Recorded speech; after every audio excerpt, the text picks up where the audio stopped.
दोस्तों, आज हम शार्क टैंक इंडिया के 10 प्रोडक्ट्स की बात करेंगे जो कभी बहुत वायरल थे लेकिन आज के टाइम पर सुर्खियों से दूर है। नंबर 10 है tags foods. Founders Anish Basu Roy और सागर भलोटिया का brand tags foods shark tank India के सीजन 1 में काफी चर्चा में आया था। ये एक ऐसा फूड ब्रांड था जो अपने खास तरह के आलू चिप्स के लिए जाना गया।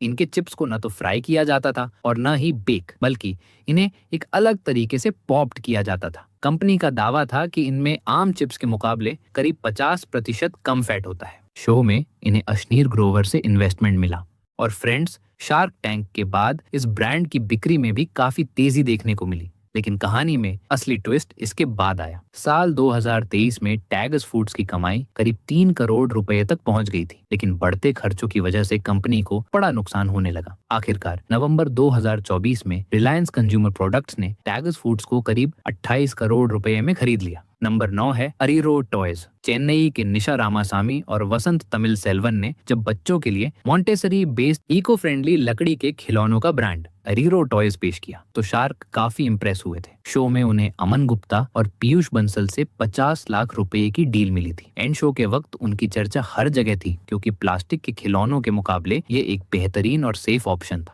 एंड फ्रेंड्स, आज की बात करें तो अरीरो टॉयज उन चुनिंदा ब्रांड्स में से है जो बिना किसी शोर शराबे के लगातार ग्रो कर रहे हैं। शो के बाद उन्होंने अलग अलग राउंड्स में लगभग $8 लाख की फंडिंग जुटाई है। एंड राइट नाउ उनका बिजनेस सालाना करोड़ों के रेवेन्यू के साथ एक मजबूत नीच मार्केट बन चुका है। अब 8वें नंबर पर है वकाऊ फूड्स। गोवा के सायरा धोंड एक बहुत ही अनोखा फूड स्टार्टअप लेकर आए थे, वकाऊ फूड्स। ये भारत का पहला ऐसा ब्रांड था जो पूरी तरह कटहल का इस्तेमाल करके 100% प्लांट बेस्ड मीट प्रोडक्ट्स बना रहा था। शो में उनके इस विजन को काफी सराहा गया और उन्हें नमिता थापर, विनीता सिंह और गेचल से एक बड़ी 3 शार्क डील भी मिली। शार्क टैंक के बाद जब वकाऊ फूड्स की चर्चा कम हो गई तो कंपनी ने भारत के साथ साथ दूसरे देशों में भी अपना बिजनेस बढ़ाने पर ध्यान दिया। भारत में अभी प्लांट बेस्ड मीट का मार्केट नया है, इसलिए यह प्रोडक्ट हर दुकान पर आसानी से नहीं मिलता, लेकिन ऑनलाइन और विदेशों में इसकी बिक्री अभी भी जारी है और कंपनी लगातार आगे बढ़ने की कोशिश कर रही है। सो गाइस, नंबर 7 पर है रोड बाउंस।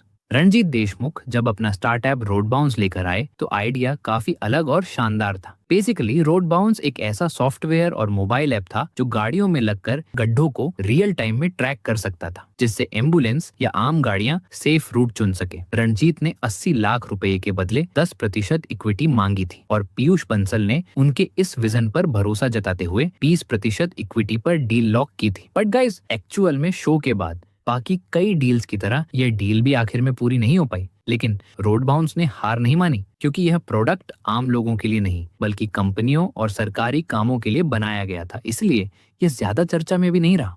साल 2023 में इन्हें मारुति सुजुकी के इनोवेशन प्रोग्राम का विनर चुना गया था। एंड आज भी ये कंपनी काम कर रही है और सरकारी प्रोजेक्ट्स और बड़ी ऑटोमोबाइल कंपनियों के साथ जुड़ी हुई है। ओके फ्रेंड्स, नेक्स्ट 6ठे नंबर पर है नूडजॉब। अनन्या मालू और उनकी बहन जब नूडजॉब लेकर आई तो सिर्फ अपने अनोखे और बोल्ड नाम की वजह से ये पिच तुरंत वायरल हो गई। ये ब्रांड पुरुषों के इंटीमेट हाइजीन और ग्रूमिंग प्रोडक्ट्स जैसे लिक्विड पाउडर और इंटीमेट वॉश को बनाता है। शो में शार्क अमन गुप्ता, पीयूष बंसल और नमिता थापर के साथ उनकी डील की बात तक चली थी, लेकिन शो के बाद फाइनल डील क्लोज नहीं हो पाई।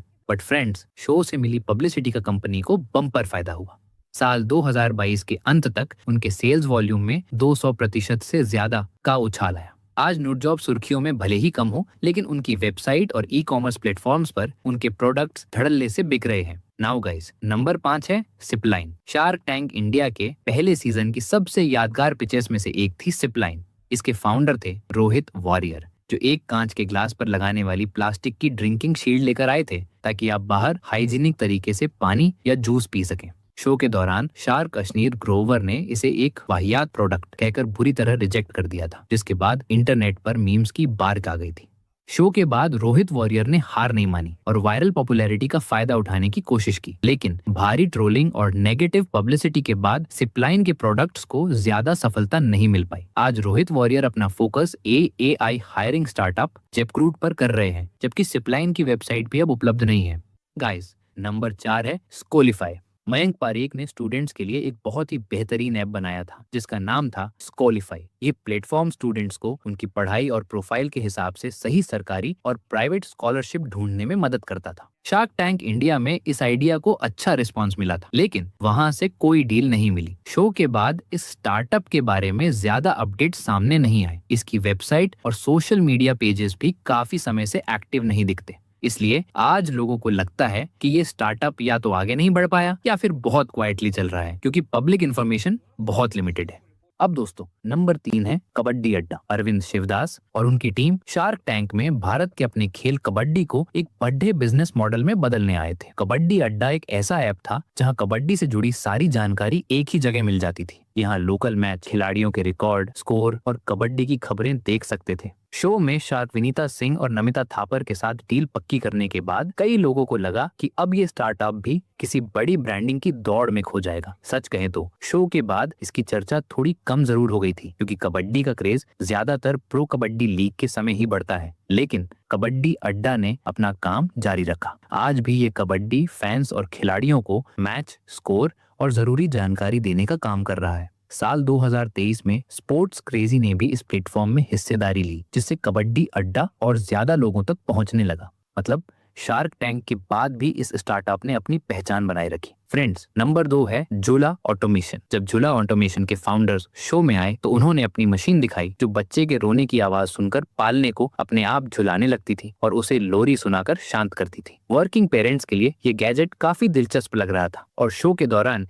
इसे काफी वाहवाही भी मिली। लेकिन दोस्तों, शो के बाद ये ब्रांड धीरे धीरे लाइमलाइट से बाहर हो गया। कंज्यूमर हार्डवेयर और खासकर बेबी टेक प्रोडक्ट्स बनाना और उन्हें बड़े लेवल पर बेचना भारत में एक बहुत ही पेचीदा काम है। इसके लिए भारी मैन्युफैक्चरिंग कॉस्ट और सख्त सेफ्टी सर्टिफिकेशंस की जरूरत होती है। यही वजह है कि यह प्रोडक्ट आज बड़े लेवल पर मेन स्ट्रीम मार्केट में अपनी जगह नहीं बना पाया और एक छोटे लेवल पर ही लिमिटेड रह गया। नाउ गाइस, पहले नंबर पर है यार्न बाजार। जब प्रतीक गढ़िया और यार्न बाजार लेकर आए तो कई लोगों को लगा कि धागे बेचने का बिजनेस आखिर कितना बड़ा हो सकता है, लेकिन प्रतीक ने सबको हैरान कर दिया। उन्होंने टेक्सटाइल इंडस्ट्री के इस बेहद बिखरे हुए यार्न मार्केट को एक ऐप के जरिए ऑनलाइन लाकर ट्रांसपेरेंट बना दिया था। शो में उन्हें पीयूष बंसल, अश्नीर ग्रोवर, अमन गुप्ता और अनुपम मित्तल से एक शानदार ओल शार्क डील मिली थी। अब आप सोच रहे होंगे यह ब्रांड कभी टीवी या इंस्टाग्राम पर क्यों नहीं दिखता, क्योंकि ये एक B2B स्टार्टअप है। शो के बाद यार्न बाजार ने अविश्वसनीय तरक्की की है। उनका सालाना टर्नओवर करोड़ों रुपए पार कर चुका है। तो दोस्तों, आपको इनमें से किस प्रोडक्ट की कहानी सबसे दिलचस्प लगी,